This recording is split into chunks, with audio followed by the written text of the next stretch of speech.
Hey there, welcome to the Gyro Step Podcast Network. Great result for Boston. The Bucks game 3 win, one of the closest games I think all year or for quite a while that I've seen, Bucks or otherwise. I am Ty Windisch, one of the hosts of the Gyro Step, joined as always by my affable co-host Rohan Katti and our delightful friend from the Win in 6 podcast, Adam McGee. We are figuring out my setup and we are hyperventilating over the Bucks. But things are good, I think. Let's find out. Fellas, how's it going? I'm dying. I'm doing great. I wasn't worried at all. You weren't worried at all at any point. The 14 consecutive tip-ins the Celtics missed. This is not a bit. It was when everyone was losing their mind, and I saw lots of people losing their mind in various places. My feeling was mostly, this is what we've watched from the Bucks in the playoffs for a couple of years now. Like, they win really ugly games. They get themselves into ugly games. And even with the way things were going, if they had lost it, I would not have been happy about it, but I wouldn't have felt completely terrible. I think the series is what we thought it was going to be. It is an absolute rock fight. Jordan may have lost on his no team scoring above 100 points, but the spirit of that prediction is certainly ringing true. Overall, it's like, yeah, this is watching Bucks basketball. It's not good for your health, but I think I'm like conditioned to it now. Especially Rohan's I was really health. into big Bucks plays. I was probably as emotional about big Bucks plays as I've been since the finals last year. But the Celtics stuff wasn't getting me down. And even at the end, I was like, no, it was on his hand. It was still on his hand. It's fine. This thing's done. Let's move along now.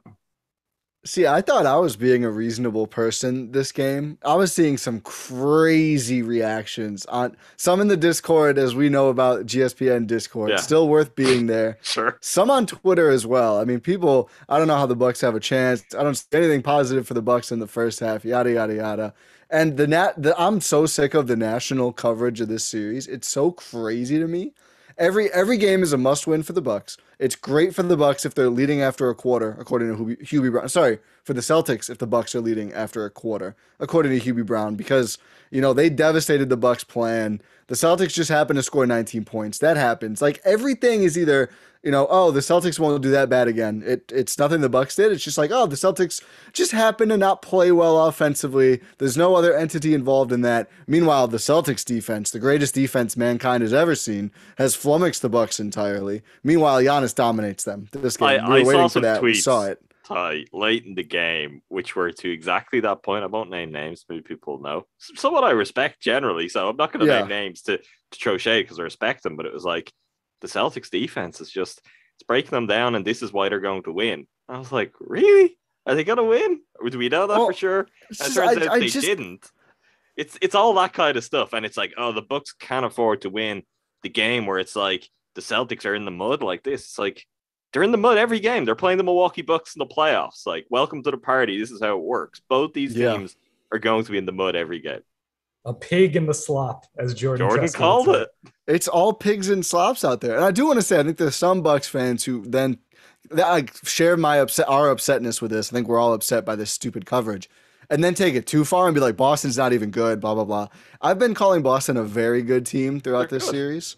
I'm going to upgrade them to a great team. I think this is a great team. I think they are. I think they're legit. And I think it's the same, like the Bucks, I think at times shoot themselves in the foot.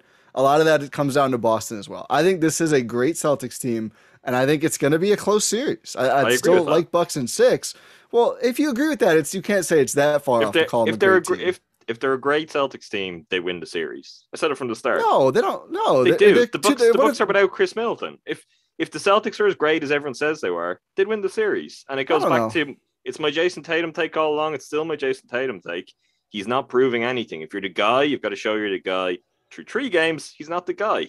He's still got time, but like if it was a great Celtics team, he is taking control of it. He's showing he's one of the absolute best players in the league.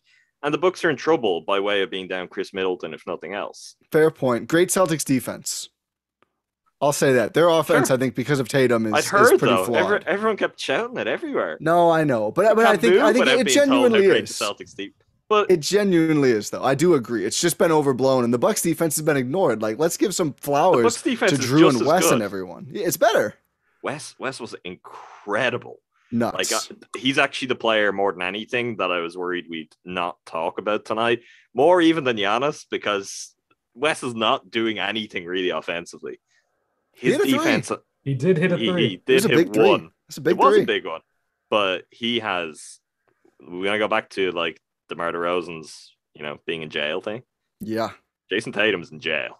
Like I just tweeted out a picture of it's Giannis holding a baby, but it's Wes Matthews' face on Giannis, and then Jayson Tatum's face on the baby. And I said this is one of my biggest takeaways from Game 3. I love it. Let me go retweet. Thank you. The good stuff. I'm used to just photoshopping Ben Simmons' face on that baby. That's what I've used that image for over the years. But I like this as a new creative use for Rohan. 41 minutes for Tatum, 10 points, 4 for 19 shooting, 0 for 6 from deep. Rough estimation. Maybe he had 2, maybe 3 good looks this game, Jayson Tatum, out of the 19. So I still think he probably shot a little unseasonably cold, although I don't know how unseasonable it is because that was game 1 as well. But I mean, the Bucks defense. Yeah, exactly. Don't say it's unseasonably well when. Oh, I was gonna say a little bit, just a little bit. Like I think he probably ends with closer to 15 points, which is still jail for a superstar player, right? Like it's like Wes, to a lesser extent, Drew, and the helpers. Like Brook Lopez, I think has done a really good job this series, even if he got sucked into bad foul trouble again. I don't think really his fault at all. But I just think the Bucks defense. I mean, we know this, we've known this. That's how they won a title, but. It's so good, and it can just snap on. And it wasn't perfect in this game, but certainly much closer to game 1. And, again, their bet is right. Like, you just cut off the head of the snake. We shut down Tatum. They won't have enough. They almost did, but they didn't tonight. And I just want to say, for everyone saying, oh, the Bucks can't lose the mud game, this was the Al Horford game. Like, this was it. Al Horford was masterful. He was unbelievable. Like, ended up with like 20, 15, 22. 5 assists, 22. Like 22, 16, 5, and 2 blocks. It's nuts. Like this was like he was out of his mind. I don't think anybody on the Bucks was like that level of like, oh my God, that guy's having quite the game. He's a guy I've obviously watched a lot of Al Horford and I've had very strong feelings about over the years. He's a guy I always wanted on the Bucks. I thought he'd be like a perfect big for the Bucks. And last year I was like, oh, that ship has sailed. He can never be what he was again. This was like prime Hawks Al Horford. This was incredible. Like Bud would have been getting flashbacks and not in a positive way. I'm guessing he thought that guy was gone pretty much. I guess his first season in Boston, he looked like that, but things tailed off pretty quickly. He was brilliant. Like I saw some commentary on Twitter where it's like, Al Horford's doing this to the Bucks, and there is an element of that, and I didn't think Bobby handled that very well. But that takes Al playing as well as he was playing, and then Bobby looks lost. Like it's not a given. You've got to make it happen. We've been talking about how Bobby has been surviving. Teams haven't been doing it to him. Players haven't been doing it to him. And all of a sudden, like 30 whatever year old Al Horford comes along and he's able to do it. Really, really impressive. So yeah, that's a great point because that's kind of bridging your Tatum gap too. Like if Tatum plays better in future games, which I guess we should assume, although we'll see. Al Horford is a guy who is not necessarily going to have a game like this. Like it would be a big ask to be like, hey, Al, you've got to go out and do this the rest of the series.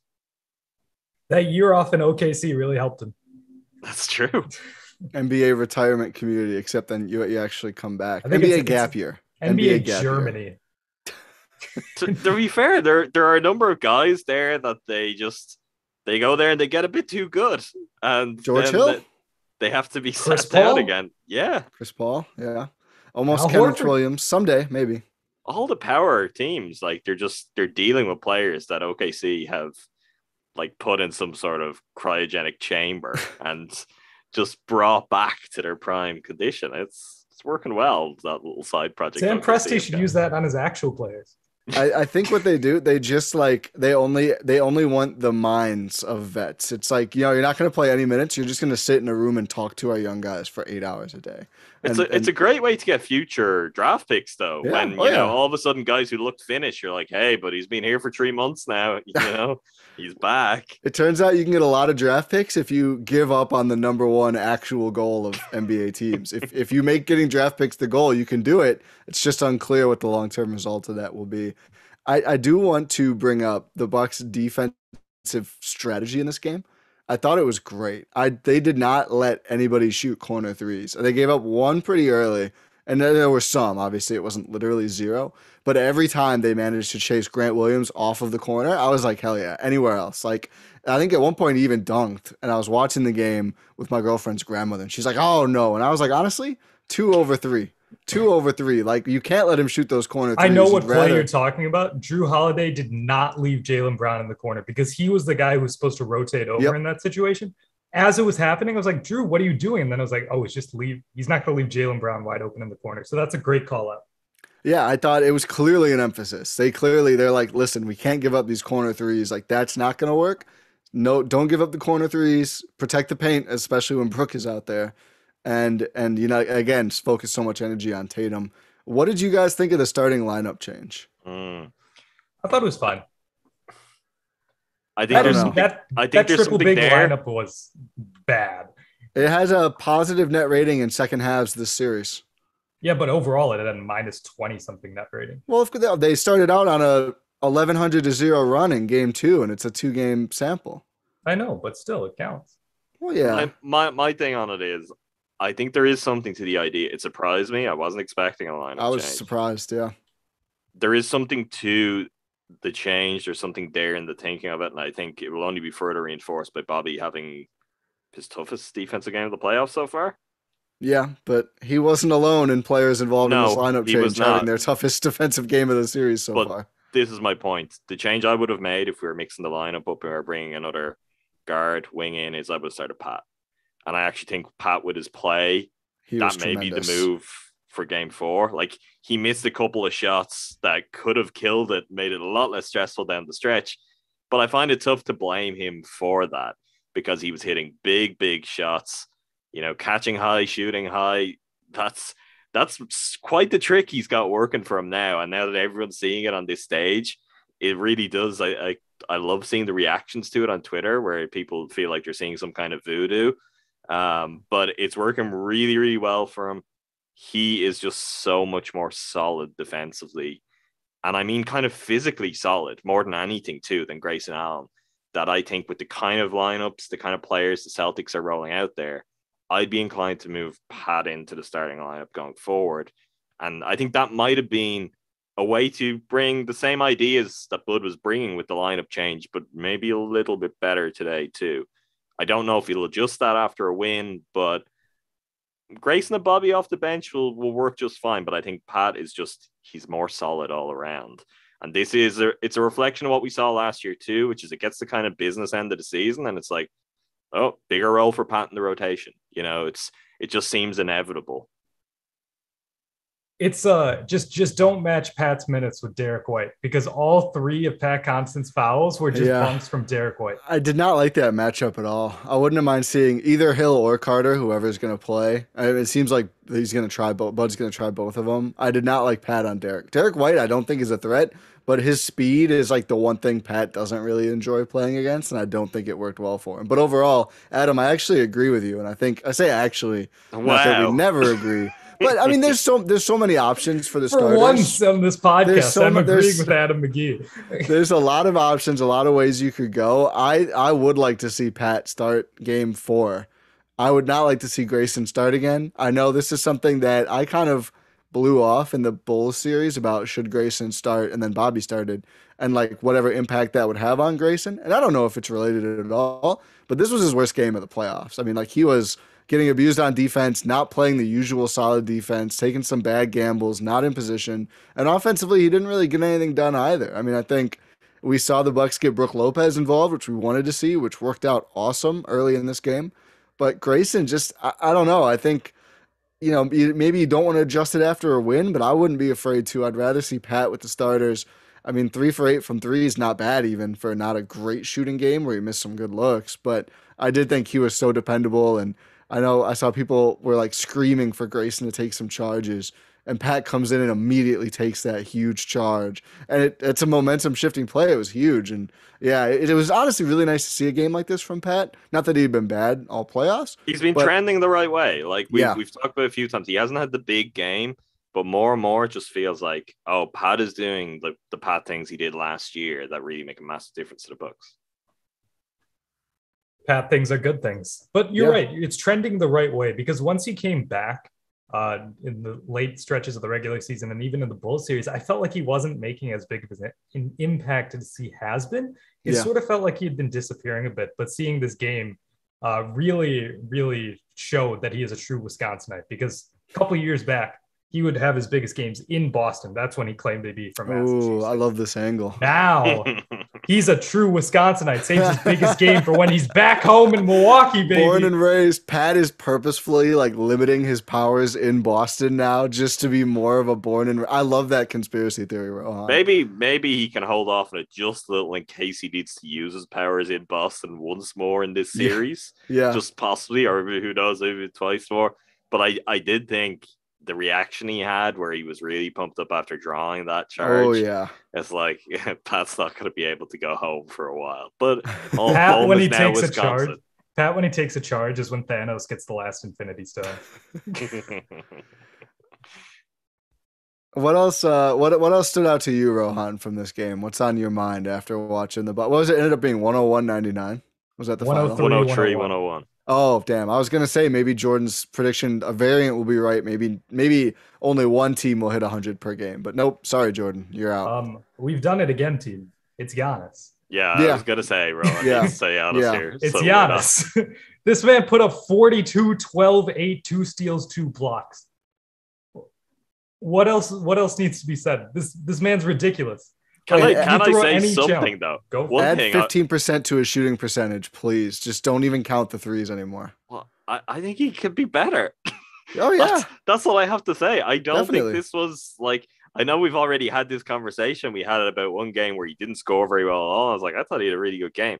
I thought there were things tonight that weren't that good and that I didn't like at all. I thought some of his decision-making in the fourth, when the Bucks started to let the game open up again and let the Celtics back in, like that, when he makes the three and then he steps into one on the next possession, try to answer Jaylen Brown, it's like, come on, Giannis, you're smarter than this at this point, particularly with like 6.5 minutes left. It's not like 2 minutes to go. You can kill this game off. It was so bad. Then he had, I'm pretty sure he had a cheap foul that wasn't even necessary. And then he went for that steal that he managed to poke loose on Grant Williams. I'm like, Giannis, you do not need to go for that right now. Like, that is not smart.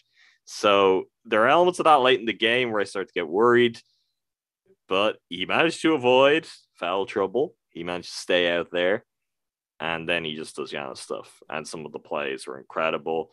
Hubie Brown, who called quite a game tonight. I'm done with him. Was an experience. All the time I was thinking about your love for Hubie Brown throughout the entire game. Yes.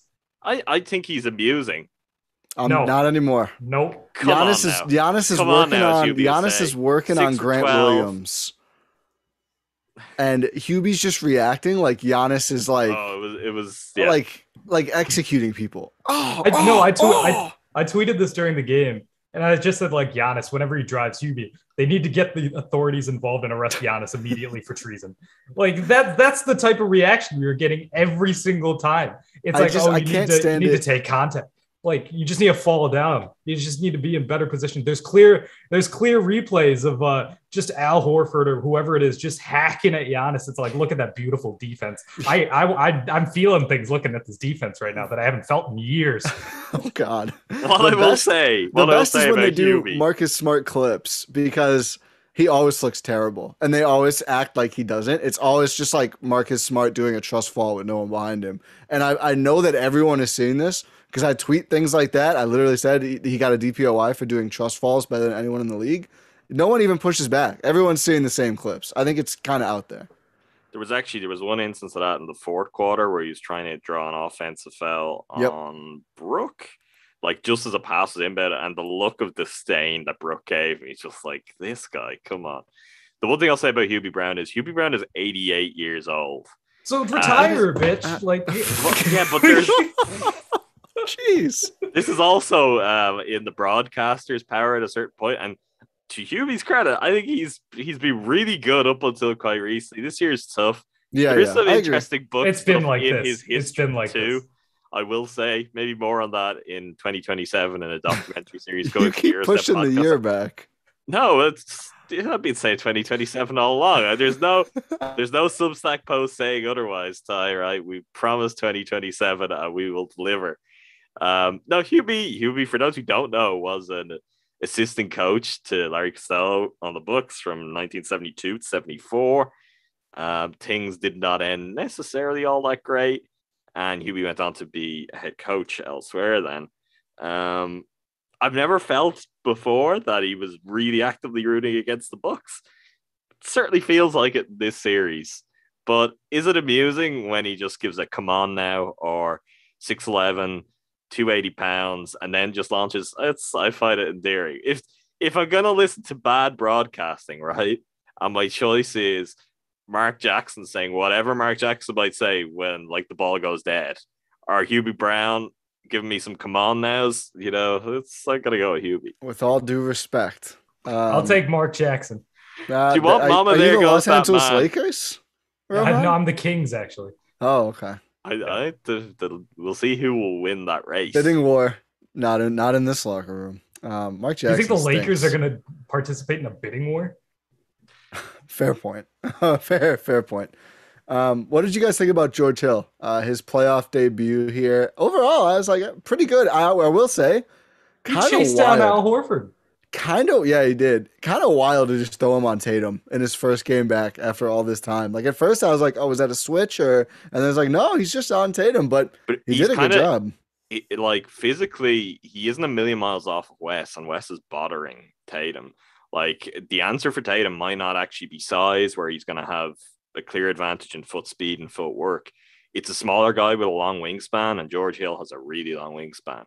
So he can get up in your grill and he can really contest your shots and close off space in a way that most guards could not. Like most guards are in the league, Tatum's going to see them, and he's going to be like, great, I'm going to get whatever I want here. And that's not the case for someone like George Hill. Like for George, it wasn't a game where everything was going from, but it's a big deal for the Bucks. Like it adds something they've been missing, which is someone who's capable of the ball in their hands, who will move the ball, who is very solid defensively. It's an extra option at a time where most teams in these playoffs seem to be losing options. To get one back is very, very nice for the Bucks. Just the ability to have another ball handler is just so good, especially for this team. Like without Chris Middleton, you're down like one of your major ball handlers. Just being able to get a guy who you can trust, and Bud trusts the heck out of George Hill. Like he was out there in the final, how many seconds there was in that game.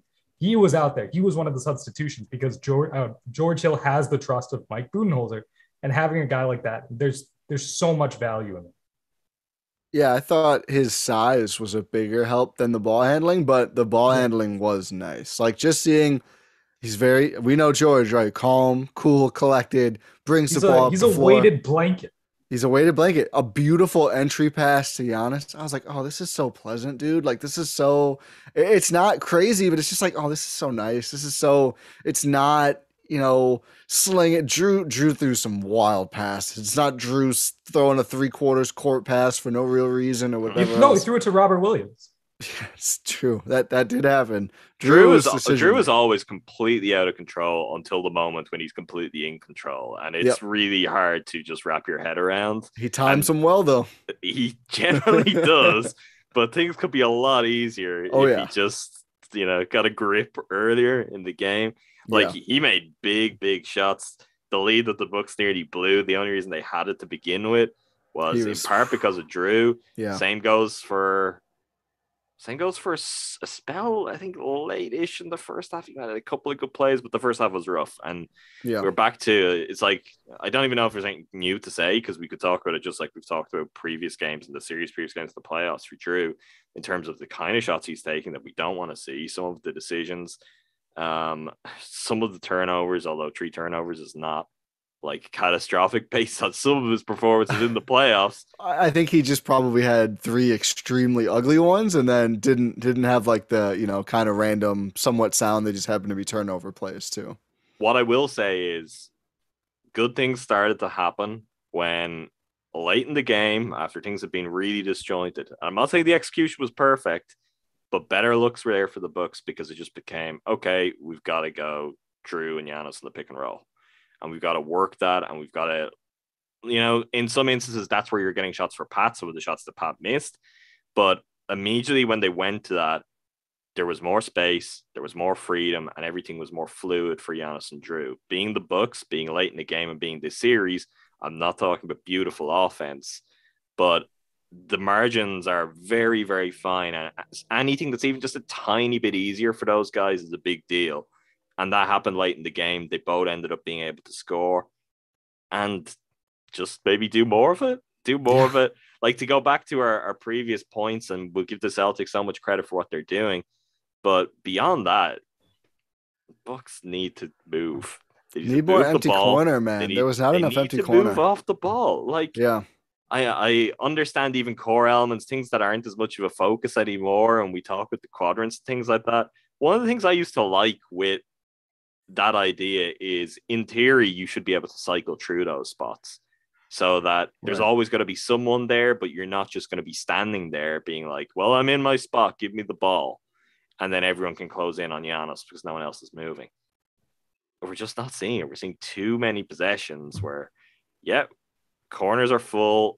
You've got 2 guys kind of just top of the wings, and then Giannis is just there. He's like, yeah, great. We know, like, it's going back to what we saw 3-4 years ago, and the Bucks should be past it. They were. You got to move, and you got to move the ball. And if they do that, I do think this series could open up for the Bucks in a really big way.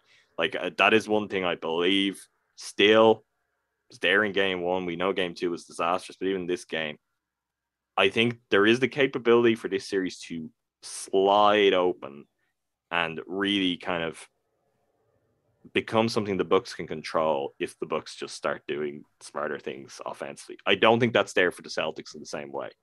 I think the Celtics, if they win this, we're all probably going to be down to like our last nerve ending. It's going to be very, very You guys tense, still have very, nerve very endings? Painful. Yeah, I accepted it years ago, Ron, and I'm cool with it now. I can live with most of the ups and downs. The Bucksing. This was a very Bucksy shooting game. The looks were really good. I tweeted the picture of Bud walking, I think it was from the practice facility to the arena. It was for like media day. He's just holding his cup of coffee, looking great. I tweeted me like, just another day of Bucks basketball. It was like in the 3rd quarter before it really became a day of Bucks basketball. Because it was. It's like, yeah, we know. Like, that's the thing with the strength of reaction. I'm not here to tell anyone how to react. People feel differently about this. But none of this is anything we haven't seen before. And none of this is also, like, removed from how we've seen the Bucks not just win games, but win series and win a championship. So I don't see any reason even in these games for, season's over. The sky's falling, the season's over. Can't beat these Celtics. It's like, were you there last year? Has ever forgotten? I haven't forgotten what it's like to win a championship, and when it's a Bucks championship, it is ugly. As for what the Celtics can do, we are getting some post-game quotes here. Head coach Ime Udoka says that the Celtics, he needs to teach them how to flop a little more. That is a real quote. Needs to teach the Celtics how to flop a little more. Yeah. Marcus Smart won't even stand up anymore. He's just going to do the worm up and down the court. That's going to be the new game plan for game 4. I will say this was a terribly officiated game. I think the Bucks got shafted more. I do think the Celtics also did. I just think this crew had no control and they don't know how to call whoever it is. Zarbo, right? It was Zarbo. Yeah, it was Zarbo. This was terrible. This was at no flow, terrible touch fouls. I thought Smart was shooting for sure. I mean, I don't know. That's what it looked like to me. But I don't think they bought in on too much of Smart's crap in this game. That was like the one. No, they called him strength. for early fouls, which helped. Yeah. Well, I mean, he kept trying, and they just weren't giving it to him. I mean, that one Euro step shot up by Giannis, where he just like went through all the guys and then like tried to set up under Giannis and take a charge. They didn't even call They should have called a block because it's like if there's something, there has to be a foul, and if it's not a charge, it's a block. Yeah, but he undercutting a guy midair. Yeah, I know it's ridiculous, but dirty player, Marcus Smart, reckless, dirty, yeah.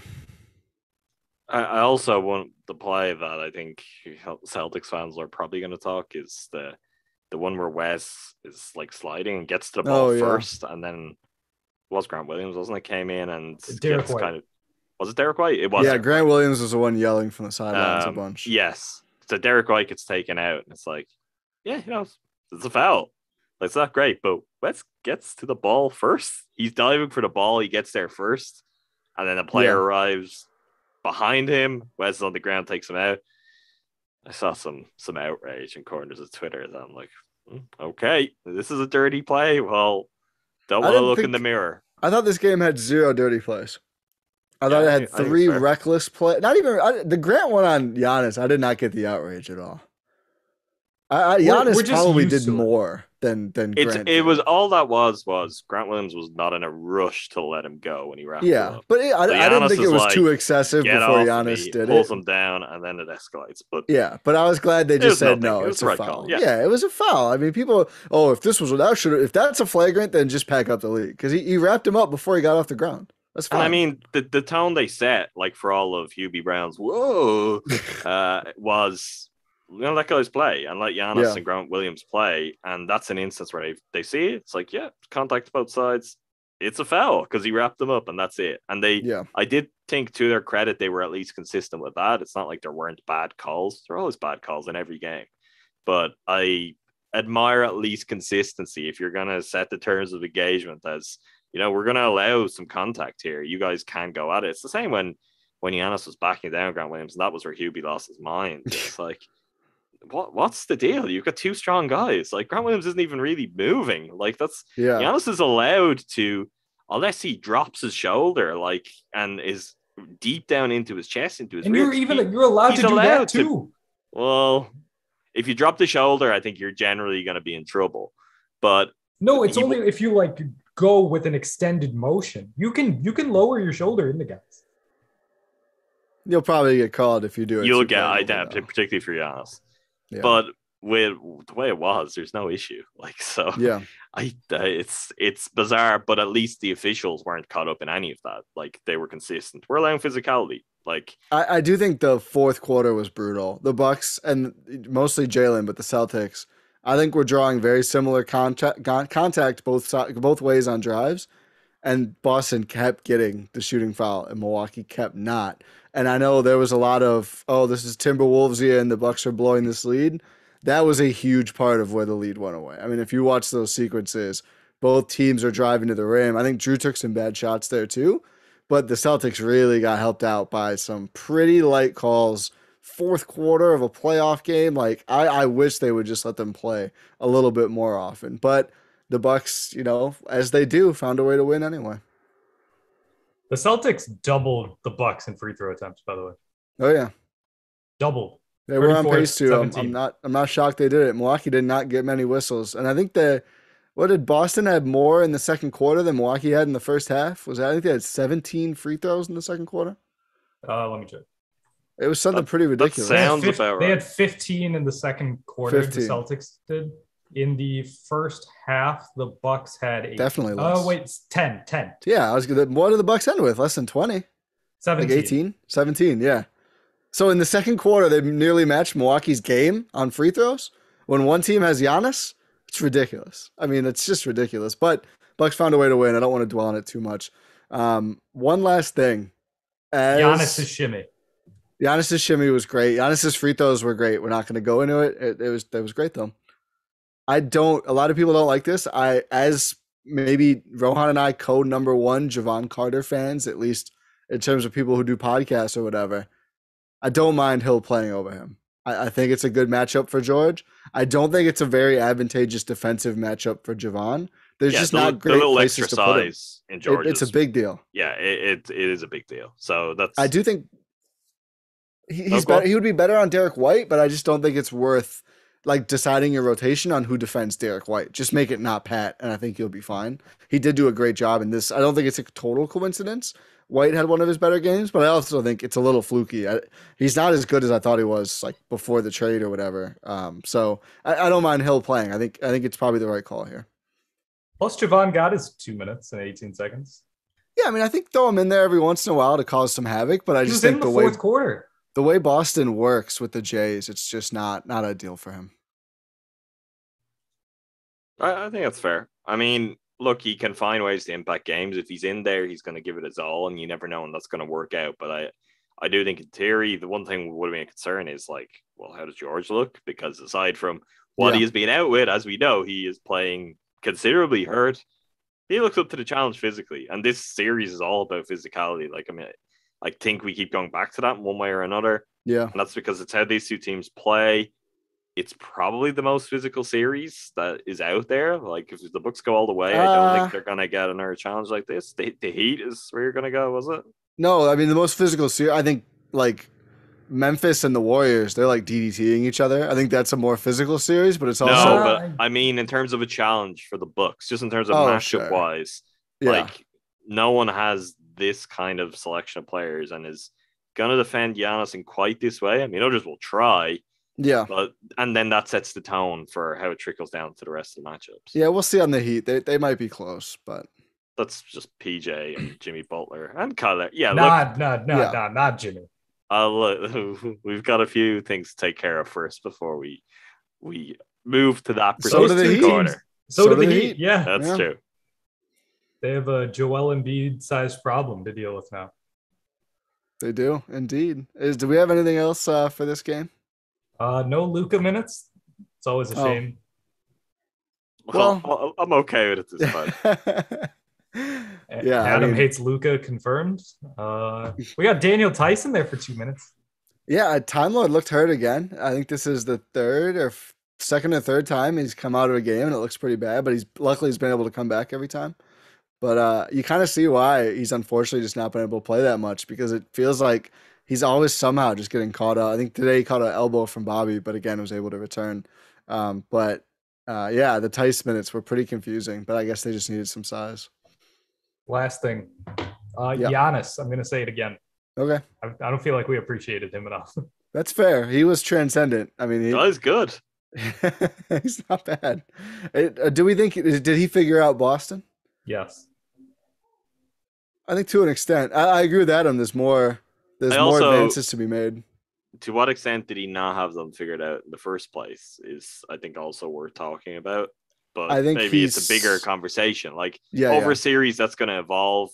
One point I did see multiple people make on Twitter today that I think is wise is, Giannis figures things out over the course of a series, because you cannot defend Giannis the way you want to defend Giannis for like 7 games and not start to feel the pain yourself. And it just gets easier for him because he is going to overwhelm you as the series goes on. All of that kind of drops off, and it's like, you know what? This guy is the biggest, the strongest, the fastest. And in that scenario, what are you going to do about it? Because after 6 games, it's no longer just good enough to be like, oh, well, there's 2 of us. It's like, after 6 games, it might be 1.5. Yeah. And I think he's doing that. He also found Jaylen Brown more. And every time he found Jaylen Brown, it was, I think he really is comfortable with that matchup now. He hit him with a spin and dunks basically every time he finds Jaylen now. Or just goes and shoots a jump hook right over him. Yeah, that was way bigger too. Than.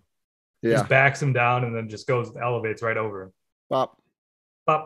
I was about to say so. Oh yeah, I take back everything I said about me playing 5 minutes in this game. If I had been on that episode, I mean, there's many things that maybe I'll take up with you in an off-season pod, but that detail in particular made me laugh. Just the deadpan Rohan. What? Why would you not have me in the Bucks? I wanted specifics. I think he was. I don't think people realize. I think he was playing it up a lot. Yes. A lot, a little, maybe. No, I think he wanted the context. I think Jordan and I were kind of just going to be like the Celtics and move on. But Rohan had the content sense crop up, the Spidey content sense, and said, "No, flame me." That's called the true martyr. The only person who's been accurately called a martyr this week. No, I'm still here. I wouldn't That's have true. been I wouldn't have been if I played in that game. But I'm still here. No, I would die. I would die if I had played 1 minute in that game. Are you kidding me? With the way these two teams are playing, you guys would have to find a new host. No, I literally would be die. Picking up pieces off the floor for any of us. Oh, 100%. For like any normal human. Like it's one of those that should just shut people up about all that kind of stuff forever. No, I wouldn't be here anymore. I would no longer be alive. I would have ascended to a different plane. I wouldn't be doing podcasts anymore. That'd be it. Well, it's a good thing you're not in the series, Ron. Yes.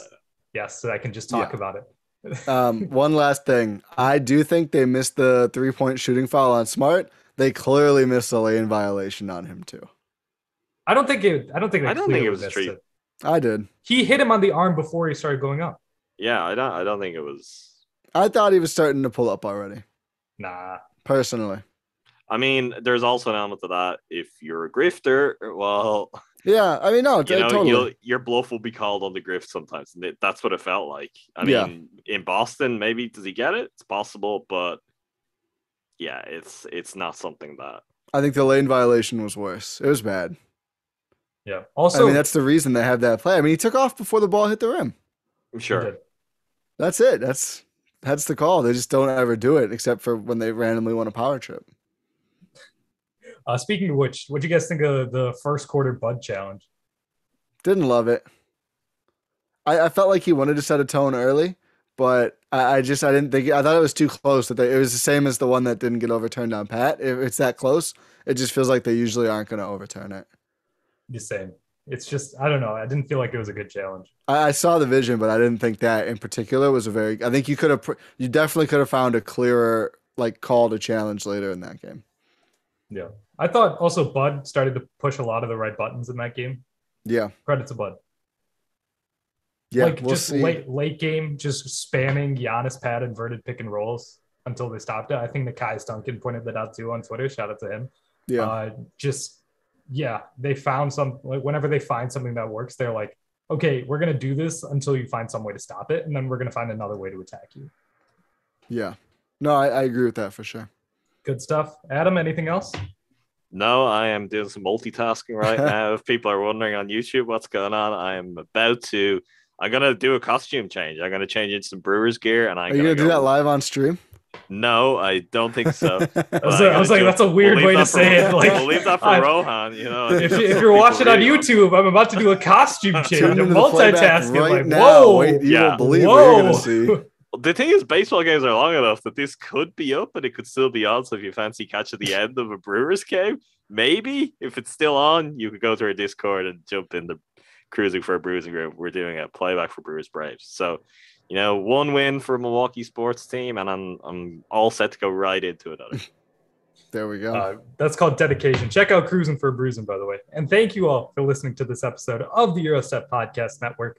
Make sure you are subscribed on your podcast platform of choice. Check out gspnstore.com. Adam's rocking the merch. I'm rocking the merch. Ty's not rocking the merch. Ty is also, but Ty is not in Milwaukee in case anyone was worried that the game was that close and they nearly lost. Ty is actually, so it's fine if you're like, that's not Ty's. Is Ty in Milwaukee? No, he's not in Milwaukee. I won't go to a game. Not this series, at least. It's tough. Yeah. But you're doing it for the people, Ty. I appreciate it. Yeah. Make sure you leave a 5-star rating and review on your podcast platform of choice. Make sure you subscribe to the YouTube, subscribe to the Substack, Pod Random, and we will talk to you next time.